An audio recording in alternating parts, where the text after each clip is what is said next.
দেখুন তো এই ভাজিটা দেখেই খেতে ইচ্ছা করছে না? আমার তো ইচ্ছা করছে। Welcome back to our channel. চলুন দেখে নিই কীভাবে এটা তৈরি করি। খুব চিকন করে জুকিনি আর আলু কেটে এগুলো ডিম দিয়ে আমি আজকে ভাজি করছি। সো ভাবলাম যে জুকিনিটা কিভাবে কাটি সেটা একটু আপনাদের সাথে শেয়ার করি। আগে গোল গোল করে কেটে রেখেছি, এখন জাস্ট সাইড থেকে এভাবে করে কেটে নিচ্ছি। একদম মিহি চিকন করতে হবে না, কারণ তাহলে আবার জুকিনি একদমই গলে যাবে, বাট মোটামুটি রকমের চিকন করে কাটছি।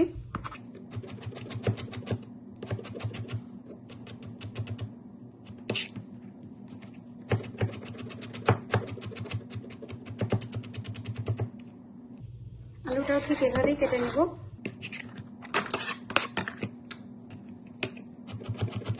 পেঁয়াজটাও চিকন করে কাটবো। এরকম চিকন করে কাটা ভাজির স্বাদটা একদম অন্যরকম হয়। আলুও খুব চিকন চিকন করে ভাজলে ওটা যেরকম স্বাদ হয় মোটা মোটা ভাজি, কিংবা যে অনেকে বলে যে ফ্রোজেন হ্যাশ ব্রাউন কিনে নিয়ে আসে বাঙালি স্টাইলে ভাজলেও খেতে মজা লাগে, কিন্তু ওইটা কিন্তু অ্যাকচুয়াল পটেটো আপনি যদি এভাবে কেটে ভাজি করেন তার মতো স্বাদ হবে না, কখনোই হবে না। আমি হলফ করেই বলতে পারি যে কখনোই ওই স্বাদটা পাওয়া যায় না। আলুটা কেটে নিচ্ছি, এবং আলুটা দেখতেই পাচ্ছেন আমি এখানে আলুটা খোসাটা না ছিলেই দিচ্ছি। এত পাতলা চামড়া এটার, যেহেতু পুরনো না একদম ফ্রেশ আলু, এই জন্য এভাবে দিচ্ছি। লম্বা দিকে কেটে নিব।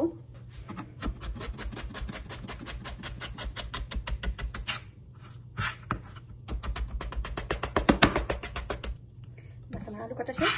এবার একটু পেঁয়াজ মরিচ কেটে তারপর আবার ফিরে আসছি। চুলাতে তেল দিয়ে গরম হওয়ার পরে এর ভিতরে পেঁয়াজগুলো দিয়ে দিলাম। মনে রাখতে হবে এই পর্যায়ে চুলার তাপটা হাই হিটে রাখতে হবে। পুরো রান্নাটাই হাই হিটে করতে হবে আজকে, যেহেতু জুকিনি থেকে প্রচুর পানি বের হয়।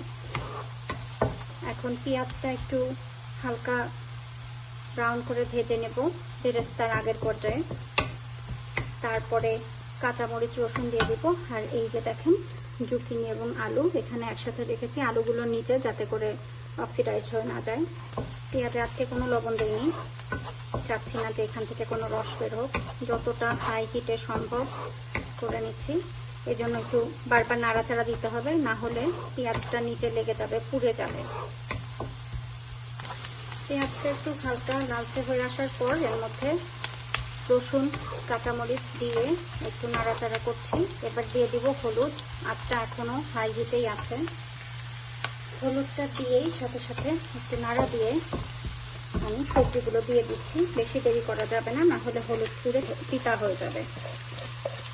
এবার আমি হলুদ এবং অন্যান্য মশলার সাথে সবজিগুলো ভালো করে মাখিয়ে নেব।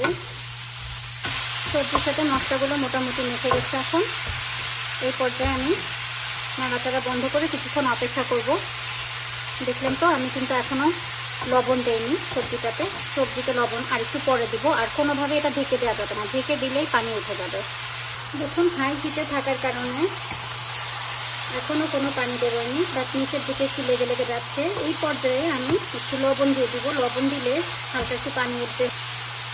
লবণটা আপনার মতো দিয়ে দিবেন।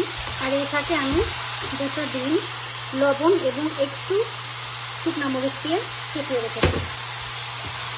এখন লবণটা ভালো করে মিশিয়ে নিচ্ছি। সবজি কিন্তু মোটামুটি সিদ্ধ হয়ে গেছে। এই পর্যায়ে আমি ডিমটা দিয়ে দিব, ফ্যাটানো ডিম এর মধ্যে দিয়ে দিচ্ছি। তো মাঝখানে একটু জায়গা বের করে নিলাম। ডিমটা আরেকবার ফুটিয়ে নেব। এবার দিয়ে দিচ্ছি। জাল এখনো হাই হিটে। এখন আমি এভাবে করে সাইডেরগুলো এর উপরে দিয়ে দিব। উপর থেকে নিচ থেকে দুই দিক থেকে গরমটা লাগবে এখন ডিমে। এখন এটাকে নাড়া দিব যেন নিচে না লেগে যায়। এখন জাস্ট সামান্য একটু ভেজে নেব, যতক্ষণ পর্যন্ত না ডিমটা মোটামুটি সিদ্ধ হয়ে যায়। ডিম সিদ্ধ হতে মোটেও সময় লাগবে না এখানে, মানে ভাজা ভাজা হয়ে যাবে, কাঁচা গন্ধটা থাকবে না। তারপর জাস্ট দেখে দেখবো একটু। দেখুন তৈরি হয়ে গেল অসম্ভব মজাদার একটি ভাজি। এটা আপনি রুটি, পরোটা, পোলাও কিংবা ভাত, গরম ভাত দিয়ে তো এটা খেতে অসাধারণ লাগে। একবার না খেলে বুঝতে পারবেন না যে কি সুস্বাদু জিনিসটা আপনারা এতদিন ধরে মিস করে গেছেন। একবার ট্রাই করে খেয়ে দেখবেন, অসাধারণ স্বাদের এই সবজি।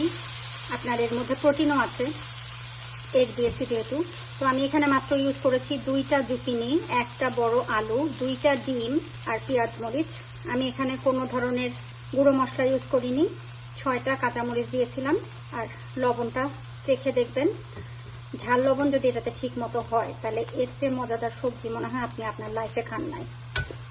So try it, let us know. আর যদি আমাদের রেসিপিগুলো আপনাদের ভালো লাগে অবশ্যই আমাদের চ্যানেলটা সাবস্ক্রাইব করে আমাদের সাথে থাকবেন। ধন্যবাদ সবাইকে।